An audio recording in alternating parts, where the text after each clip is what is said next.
আসসালামু আলাইকুম। আজকে আপনাদের সাথে শেয়ার করব দারুণ মজার একটি নাস্তা রেসিপি। খুব সহজে কিন্তু এই নাস্তাটা তৈরি করে নেওয়া যায়। বিকেলে চায়ের সাথে বা মেহমান আপ্যায়নেও কিন্তু এই নাস্তাটা তৈরি করে নিতে পারেন। বাচ্চারাও কিন্তু এই নাস্তাটা অনেক পছন্দ করে। চলুন তাহলে দেখে নেওয়া যাক কীভাবে আমি এই মজাদার নাস্তাটা তৈরি করছি। এজন্য এখানে আমি একটি ডিম নিয়েছি। আপনারা চাইলে 2টা ডিমও নিতে পারেন। অবশ্যই ডিমটা রুম টেম্পারেচারে থাকতে হবে। দিয়ে দিচ্ছি 1/3 কাপ পরিমাণ চিনি। মিষ্টিটা আপনাদের টেস্ট অনুযায়ী বাড়িয়ে বা কমিয়ে দিতে পারেন। এখন হ্যান্ড উইক্স দিয়ে ভালোভাবে মিশিয়ে নিচ্ছি। শুধু ভালোভাবে চিনিটা গলে গেলেই হবে। মিশে নেওয়া হয়ে গেছে। এ পর্যায়ে কিন্তু চিনিটা ভালোভাবে গলে গেছে।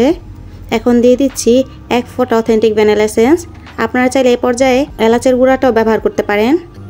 এখন ভালোভাবে আবার একটু মিশিয়ে নিচ্ছি। মিশিয়ে নেওয়া হয়ে গেছে। এখন হ্যান্ড উইক্সটা সরিয়ে নিচ্ছি। দিয়ে দিচ্ছি 1/2 কাপ ময়দা। আপনারা চাইলে এটা আটা দিয়েও তৈরি করে নিতে পারেন। দিয়ে দিচ্ছি 1/2 কাপ প্লাস 3 টেবিল চামচ সুজি। অবশ্যই এখানে সুজিটার পরিমাণটা একটু বেশি দেওয়ার চেষ্টা করবেন, এতে কিন্তু নাস্তাটা অনেক ক্রিস্পি হবে। দিয়ে দিচ্ছি 3 টেবিল চামচ পরিমাণ গুঁড়া দুধ, সামান্য পরিমাণ লবণ, 1 চামচ ঘি। ঘিটা পুরোপুরি অপশনাল, চাইলে বাদ দিতে পারেন, কিন্তু এ পর্যায়ে কিন্তু তেল ব্যবহার করা যাবে না। এখন ভালোভাবে হাত দিয়ে মিশিয়ে নিচ্ছি। অবশ্যই হাত দিয়ে মিশিয়ে নিতে হবে। আপনারা চামচ বা হ্যান্ড উইক্স দিয়ে মিশাতে চাইলে কিন্তু মিশতে চাইবে না। ডোটা কিন্তু একটু আঠালো আঠালো হবে।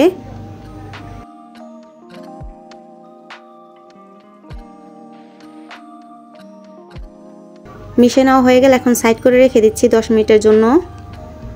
10 মিনিট পর দেখতে পাচ্ছেন ডোটা কিন্তু ভালোভাবে সেট হয়ে গেছে। এখন হাতে সামান্য পরিমাণ ঘি মেখে নিয়েছি। গোল শেপ দিয়ে নাস্তাটা আমি তৈরি করে নিচ্ছি। আপনারা চাইলে যে কোনো শেপ দিয়ে তৈরি করে নিতে পারেন। নাস্তাগুলো তৈরি করে সাথে সাথে ভেজে নিব।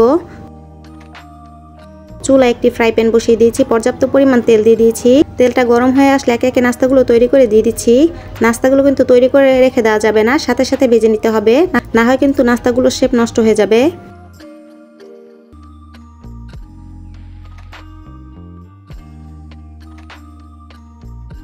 এক পাশ হয়ে গেলে এখন উল্টে দিচ্ছি। যারা আমার ভিডিওটি দেখতেছেন প্লিজ ভিডিওতে একটি লাইক দিয়ে দিবেন আর চ্যানেলটিকে সাবস্ক্রাইব করে দিবেন।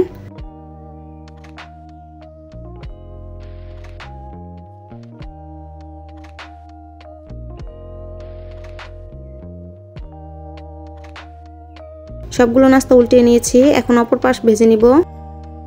অপর পাশে ভালোভাবে ভেজে নেওয়া হয়ে গেছে। আবার একটু উল্টে দিচ্ছি। নাস্তাগুলো লো আঁচে ভেজে নিতে হবে, তাতে কিন্তু ভেতরটাও ভালোভাবে হয়ে যাবে। আপনি যদি চুলা জারটা বাড়িয়ে দেন সেক্ষেত্রে কিন্তু নাস্তার উপরে কালার চলে আসবে আর ভেতরটা কাঁচা থেকে যাবে।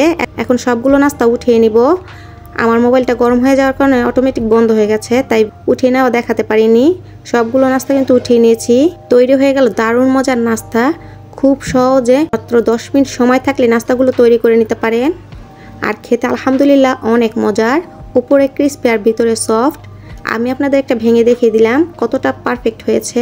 দেখে নিশ্চয়ই বুঝতে পারছেন কতটা পারফেক্ট হয়েছে। তো খুব সহজে এই নাস্তাগুলো একবার হলো ট্রাই করবেন বাসায়। ছোট থেকে বড় সবাই কিন্তু এই নাস্তাটা অনেক পছন্দ করবে। তো আজকের ভিডিওটি এ পর্যন্তই। সবাই অনেক ভালো থাকবেন। আল্লাহ হাফেজ।